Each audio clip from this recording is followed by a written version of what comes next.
Hi everybody, welcome back to the channel. If you're new here, my name's Paul Reed. I'm a professional photographer.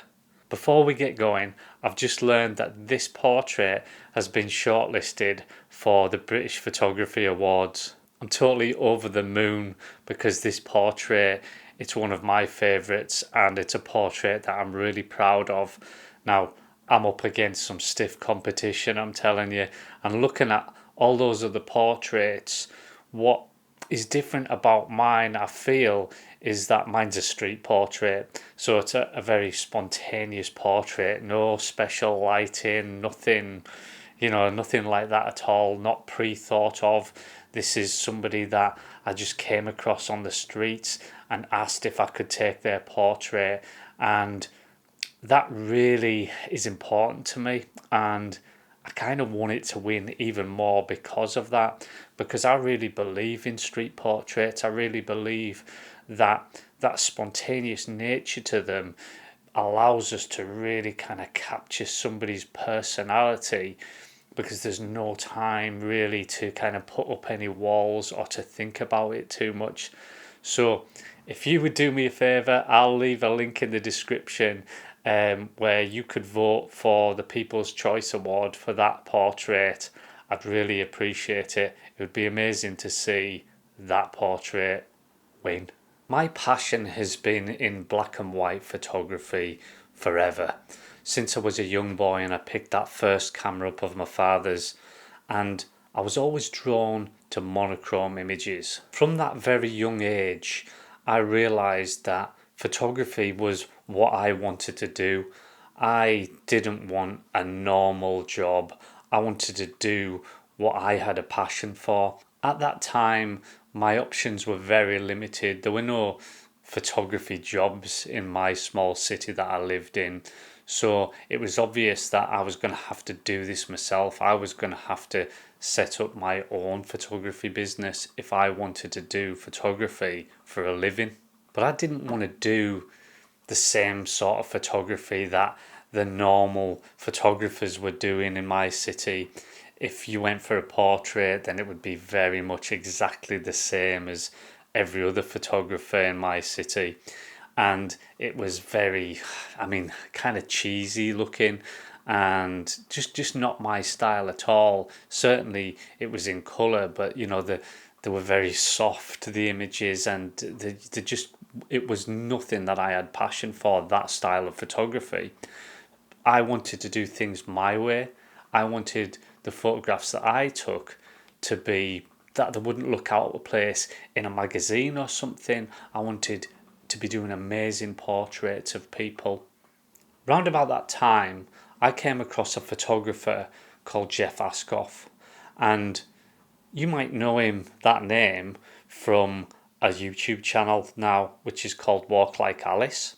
It's a street photography channel, and Jeff really, gives out such fantastic information on that channel. And it's a really great channel. If you love street photography, if you love black and white photography, then definitely check that channel out, because he's a great photographer.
I did a podcast with Jeff, which, if you are a Monochrome Madness member, then you can go on, and that's actually on the website now. If you're not a Monochrome Madness member, then I'll leave a link in the description. It's completely free and there's exclusive content and podcasts on there. And that podcast with me and Jeff is on there for you to watch or listen to. There was a couple of interesting things that Jeff pointed out during that podcast, and I'll just play a couple of clips here. I will always shoot those portraits horizontal, not vertical. There's something about when you shoot them horizontally that it's just better. If you shoot horizontal, basically your eye accepts, it doesn't matter how wide the lens gets, your eye accepts the fact that it looks okay as a horizontal, because that's how we see the world. You know, we binoculars, so we haven't got our eye here and an eye here, that, you know, so everything's binocular, so everything looks okay. It doesn't matter how wide you go, it still looks okay. The moment you turn a wide angle upright, your brain goes, that's what it is then. Look, this looks kind of weird, you know. But Yeah. if you shoot a 50mm or a 75 or a 90mm and you turn it vertically, it's fine. I don't know, the monochrome. I know when the monochrome came out, and it was like I was publicly on record as saying I think Leica have lost their minds. Why in the digital era would anybody want a monochrome sensor when you can convert it to black and white, you know, later on in post-production? Why would you want to forgo the highlight detail? Why would you want to forgo the fact you want more contrast? You got to stick a filter on the end. Why would you want to do all that, you know? And I get one, and it's like, I get it now. I know, yeah. Because when you go out, you have to think like a black and white photographer. Well, it's not even an option. No, that's it. It's like putting a black and white roll of film in your camera or a color film in your camera. Yeah. That's your choice. Am I going to take color pictures today, or am I going to take black and white pictures today? And that is the beauty of the monochrome. Yeah, I agree. Everything else, I could probably convert a M10 image and an M monochrome image to black and white. Obviously, one's already black and white, but you know, and you won't be able to tell them apart. Okay? Yeah. In terms of post-production, you can do that. But that's not the point. That's completely missing the point. The point, which I've realized once I actually got one, was that it makes you think like a black and white photographer. And that's the only reason for having a monochrome, as far as I'm concerned, is that it makes you think like a black and white photographer. During that conversation that I had with Jeff on the podcast, what was obvious to me was that even now he's still doing what he wants to do. He doesn't do wedding photography anymore. What he does now, again, is what he wants to do and in the style that he likes to take photographs. He doesn't care if anybody thinks, you know, maybe they like colour. He loves black and white. He is just doing what he wants to do, how he wants to do it. I really believe that that's what we all should be doing as photographers. We shouldn't be trying to emulate somebody else's photography. We should be really just finding our own style and shooting from the heart. If we have a passion for a certain way of photographing things, then we should be following that passion. You might have people around you that just don't get it. I certainly did way back then in the 90s and the early 2000s, where people, certainly in my city, just didn't get why I wanted to shoot in black and white. We must just stick to our guns and follow our passion, because if you've got a passion for a certain way of photographing things, then those photographs and your art will find its audience. We've got more access now than we ever did back then. You can reach the world with your photography. You can touch people with your photography. What a wonderful age we're living in now. If your dream, as it was mine, is to be doing photography all the time, doing photography for a living, then don't lose that dream.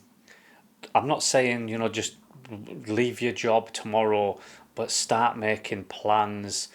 Just plan your escape route from that job that you hate, because one thing that I gathered from this conversation with Jeff was that he's always had that attitude. He's always had that attitude that life's short and that he must be doing what he loves. We don't all have that capacity to think in that way, to think that life's short, to think that, you know, we're not here for long, so we need to be doing what we love.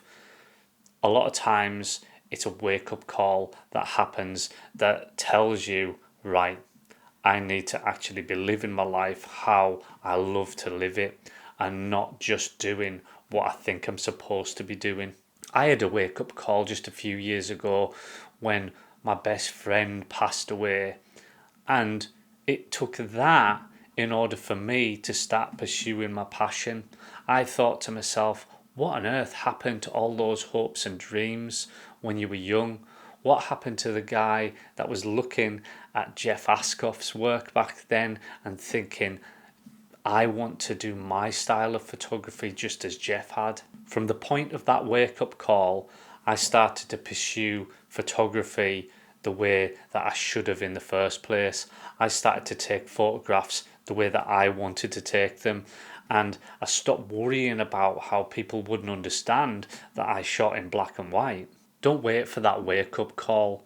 Start pursuing your dreams now. Start taking photographs the way that you want to take photographs. Don't just follow everybody else. Do what you love. That's why Jeff is so happy and successful at what he does. That's why I'm so happy now, because I'm doing photography the way that I want to do it. Jeff's a great photographer and a very humble guy as well. It was so great talking to him, one of my early time heroes. I'll put a link in the description to Walks Like Alice, because if you haven't checked that out yet, you should. His style of street photography is something which I love, which is a very dynamic capture of the moment type of street photography. It's the type of street photography that, you know, really resonates with me. If you really want to push your monochrome photography forward, I've got an online course that's available. It's just £50, and that's for lifetime access to the course. And there's over 2 hours of lessons on there for you. So if you really want to get better with your monochrome photography, then check out that course on my website. Thanks again for watching, everybody. I really do appreciate all the support that I get for this channel. And if you could like, subscribe, comment, and all that sort of thing for the algorithm, I'd appreciate it a lot. See you next time.